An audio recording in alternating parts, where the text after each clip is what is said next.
힐링가족 여러분 안녕하세요. 오늘은 7월 31일 토요일 새벽 5시 30분 모닝 브리핑 시작을 합니다. 벌써 7월달 완전히 마지막 날입니다. 오늘 토요일 휴일입니다. 미국의 3대 지수가 조금씩 하락을 했습니다. 어제는 조금씩 올랐는데 오늘은 조금씩 하락을 했어요. 장 초반부터 어제는 우리나라 증시 돌아갈 때도 미 선물 지수들이 처음부터 크게 하락을 한 상태였어요. 그래서 장 열리자마자 계속 하루 종일 밤새도록 하락을 했습니다. 다우가 0.42% 하락을 하고 나스닥은 0.71% 하락, S&P 500은 0.54% 하락을 하고 나스닥 100 0.59% 하락을 했습니다. 이렇게 4대 지수를 보면 나스닥이 가장 항상 폭이 오르내리는 폭이 항상 큽니다. 그런데 이것을 주간 단위로 보면 다 올랐습니다. 나스닥이 가장 많이 올랐어요. 항상 토요일 되면 토요일 새벽 이 시간 되면 이번 주 그러니까 미국으로는 금요일 오후 저녁이 되겠죠. 나오는 거 보면 다우가 0.36% 상승을 했어요. 주간 단위로. 나스닥이 1.11%, S&P 500은 0.37% 상승했어요. 그런데 이것을 7월 말이니까 월간 단위로 보면 7월 달에 다우는 1.26%, 나스닥은 1.16% 상승하고 S&P 500이 가장 많이 올랐습니다. 2배로 2.28% 상승을 했습니다. 이렇게 다우, S&P 500, 나스닥 이 3대 지수가 월간 기준으로 6개월 동안 연속 상승을 기록했어요. 그러니까 떨어진 달이 없이 6개월 연속으로 계속 상승을 했어요. 그래서 미국의 증시를 보면 역사적으로 우상향한다는 것이 나오는 것입니다. 이렇게 오늘 일간 단위로는 3대 지수가 다 하락했지만 요즘 필라델피아 반도체 지수가 지속적으로 오르고 있습니다. 그저께는 1.76% 상승을 했고 어제는 1.86% 상승했는데 오늘 다들 조금씩 하락을 했는데도 불구하고 SOX 필라델피아 반도체 지수는 0.7% 상승을 했어요. 그래서 지수가 3,356.53 그동안 보면 사상 최고치를 경신했어요. 다우, 나스닥, S&P 500이 올해 들어서 지속적으로 오르내리면서 사상 최고 계속 넘어섰거든요. 몇 번인지 기억이 안 날 정도예요. 그런데 필라델피아 반도체 지수는 전 고점을 그동안 뚫지를 못했어요. 그런데 전 고점을 조금 더 넘어서서 3,356.53 사상 최고치 경신했습니다. SOXX ETF 0.82% 상승하고 SOXQ 0.69% 상승했습니다.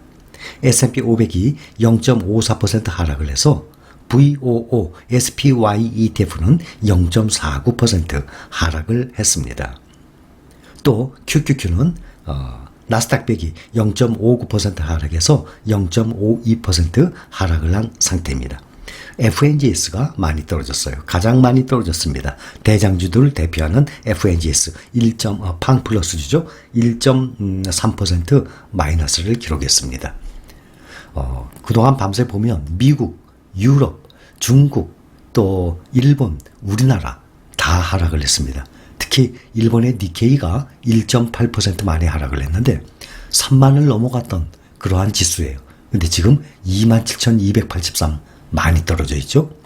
어제도 보면 우리 국내 증시도 많이 떨어졌어요. 코스피도 1.24%, 코스닥도 똑같이 1.24%. 또 외국인과 기관이 꽤 많이 매도한 날입니다. 1조 3천억 가까이 매도를 했어요. 기관보다 외국인이 더 많이 매도했어요. 또 그것을 개인이 많이 받아들인 상태입니다. 아마존이 7.56% 가장 많이 하락을 한 날입니다.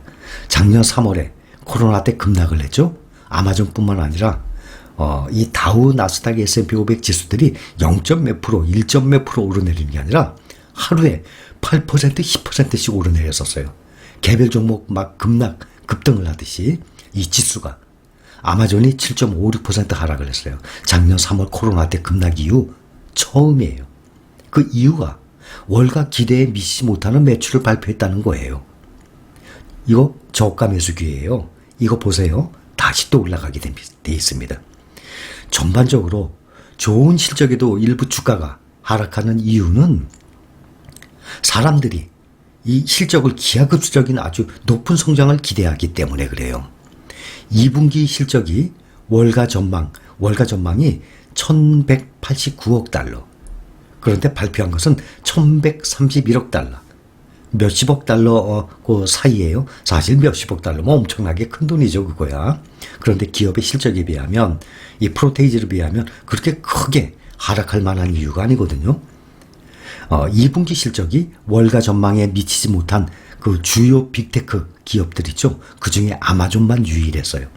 모든 회사들이 지난달에 비해서 작년 동기에 비해서 50%, 100%면 2배죠. 그렇게 이상 실적 발표가 거의 다 나왔어요. 10개 회사 중에 9개 회사 이상이. 그런데 빅테크 기업들 중에서 아마존만 그래도 1,000억 달러 이상으로 3개 분기 연속에서 1,000억 달러면 우리 돈으로 110억이에요. 110조예요. 이 정도 매출을 달성을 했는데도 불구하고 월가 기대에 미치지 못한다는 그거 하나 때문에 7.56%나 아주 크게 하락을 한 상태입니다. 작년에 보면 코로나 위기감 아주 심할 때 사재기도 막 심했었어요. 그러니 온라인 매출이 많이 늘었죠. 코로나 초기 때보다 경제 활동에 대한 이제 제약이 점점 줄어들고 있잖아요. 그리고 판매량이 이제 안정화됨에 따라서 판매 실적 앞으로 점차 감소할 것이다. 라는 그러한 이유로 오늘 아주 급락을 한 상태예요. 그래서 FNG에서 팡 플러스 주에 가장 큰 영향을 줘서 1.3%나 팡 플러스주 FNGS가 하락을 한 것입니다. 반도체주 보면 KAL이라고 있어요. 반도체 장비를 만들어내는 회사입니다. 여기서 나오는 이 반도체 검사 장비가 거의 표준이다시피 해요. 반도체 이 제조 공정에 필요한 계측, 결함, 분석, 이 만들어내는 거 결함됐나? 또 이 잘못 만들어낸 거 불량품 있나? 이런 걸 검사하는 기계예요. 기계를 만들어내요. 반도체 업계 표준이라고 그래요. KLA 8.99%나 상승을 했습니다. 상당히 많이 상승을 했어요. 그 다음에 AMD가 지속적으로 오르고 있습니다. AMD가 오늘도 3.15% 상승을 했습니다. 필라델피아 반도체 개별 종목들이 요즘 보면 다들 실적 발표도 좋게 나오고 또 계속 주가가 상승하니까 마찬가지로 그 지수, 필라델피아 반도체 지수가 이렇게 오르고 있는 것입니다. 그런데 여기 30여 개 종목들, 퀄컴, 마이크론, 어플라이드, 또 지금 오늘 많이 오른 KLM, 또 NXP 자동차 반도체 업체예요. 또 ASML은 뭐 지속적으로 올라가고 있습니다. 이러한 개별 종목들의 개인 투자자들은 쉽게 투자를 못 하거든요. 어느 것이 좋은 건지 또 앞으로 성장성을 또 계속 지속적으로 모니터링을 해야 되기 때문에 그래서 가장 좋은 것이 이런 필라델피아 반도체들을 한꺼번에 투자를 하는 ETF가 좋은 것이에요. 그런데 마침 올 4월에 새로이 나왔잖아요. 타이거, 필라델피아 반도체 나스닥 이러한 ETF들 또 빅테크주에 투자를 하는 팡플러스가 참 좋아요. 근데 또 하나 경쟁업체가 또 하나 미국 테크 탑10이라고 지속적으로 나오고 있지 않습니까? 그런데 예를 들어서 저는 LG생활건강 참 좋게 보거든요. 지속적으로 매출이 올라가는 회사예요. 국내 회사 중에. 그러면 만약에 LG생활건강을 쭉 투자하고 있다가 이런 좋은 회사들이 좋은 이런 ETF들이 계속해서 나와요. 그래도 무시하고 무조건 이것만 모읍니까? 절대 주식시장은 그런 것이 아닙니다. 사랑은 움직이는 거야. 맞나요? 그 말이? 사랑은 움직이는 거야 라는 말. 들어본 것 같아요. 있는 것 같아요. 그 흔한 말 같은데 마찬가지예요. 아무리 좋은 기업이 있다가도 성장성이 떨어지고 연평균 이 수익률을 봐서 더 좋은 것이 나타나면 당연히 옮길 수가 있는 거예요.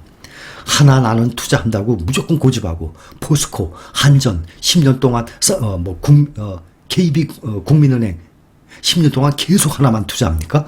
그러다 보면 장기 투자하게 되면은 무조건 좋은 것이 아니거든요. 종목을 잘 골라야 장기 투자가 가게 되는 거죠. 특히 개별 종목은 그래요. ETF 종목들 보면 개별 종목처럼 일부는 10년간에 보면 우하향을 한다든지 그런 종목이 거의 없어요. 안 좋은 ETF들 간혹 있겠지만 그 외에 우량 ETF들은 계속 지수 따라서 역사적으로 우상향을 하게 되는 것입니다. 오늘 크게 떨어지진 않았지만 지수들이 떨어진 이유 보면 크게 보면 아마존이 7.56% 상당히 크게 하락을 했거든요. 하락폭이. 또 하나는 무엇인가 하면 인플레이션 공포 때문에 그래요. 통화 정책을 시행할 때 그 참고하는 지표가 있어요. 물가 지표. 개인 소비 지출 물가 그 지표가 있어요. PCE라 그래요. 사실 우리가 투자하기 전에 이런 거 뭐 신경 썼습니까? 그렇죠? 전혀 신경 안 쓰고 또 몰라도 사는데 지장 없었어요. 그러나 투자를 하게 되면 이렇게 이거 다 일반 상식 아닙니까? 또 나의 지식 이 수준을 점점 업그레이드 시키는 과정 아니겠습니까? 이러한 물가 지표인 개인 소비 지출 이것이 30년 만에 가장 큰 폭으로 치솟았어요. 30년 전 1991년 5월에 그때 확인했을 때는 3.6%가 상승을 했었는데 그때 이후로 30년 만에 이번에는 전년 동기 대비 3.5%가 상승을 했어요. 그런데 인플레이션은 앞으로도 지속적으로 오를 것입니다. 워낙 코로나 때문에 돈이 역사적으로 가장 많이 풀렸거든요. 전 세계가. 또 하나는 뭔가 하면 델타 변이. 그러니 오늘 하락의 주요 원인 이 빅테크 중에서도 아마존 급락도 원인이 좀 됐어요. 그리고 인플레이션 공포 또 하나는 델타 변이. 코로나 백신을 접종한 사람도 비접종자와 마찬가지로 델타 변이에 감염된다고 합니다. 또 이거를 전파할 수 있는 그런 이유도 된다고 합니다. 미국 질병통제예방센터라고 있어요. 미국 질병통제예방센터 거기서 어제 그러니 우리나라 시간으로 미국 시간으로 오늘 오후에 나왔어요. 보고서가 나왔어요. 그래서 이 델타 변이 때문에 또 코로나 신규 확진자 수가 7만 2천 명이라고 발표를 했습니다. 2주 전보다 보름 전보다 약 2.5배가 증가한 상태예요. 그러나 이런 델타 변이 인플레이션 공포 이것 때문에 계속 내려가거나 그러진 않아요. 또 다시 또 오르게 돼 있습니다. 주간 단위, 월간 단위 보면 상승을 해요. 자, 정리합니다. 필라델피아 반도체 지수가 며칠째 지속적으로 상승을 해서 3,356, 사상 최고치 경신하고 필라델피아 반도체 지수에 들어가 있는 개별 종목들의 실적들이 계속 좋아서 우상향을 하고 있는 상황입니다. 또 팡플러스주들은 아마존의 영향을 받아서 크게 하락을 했습니다. 그러면 이거 보면 다음 주에 우리 국내 증시에 보면은 또 참고가 되겠죠. 그렇지 않아도 어제도 미국 팡플러스와 미국 테크탑10이 1.7% 정도 하락을 했거든요. 그런데 이 영향을 또 다시 받을지 모르겠습니다. 필라델피아 반도체 나스닥은 어제 1.39% 상승했어요. 또 이 여파로 다음 주 월요일 날은 또 상승할 아마 이유가 생길 것입니다. 자, 오늘 모닝 브리핑 여기까지입니다. 여러분들 투자 생활에 참고하시기 바라고 오늘 7월 31일입니다. 7월 달의 마지막 날 잘 보내시기 바랍니다. 감사합니다.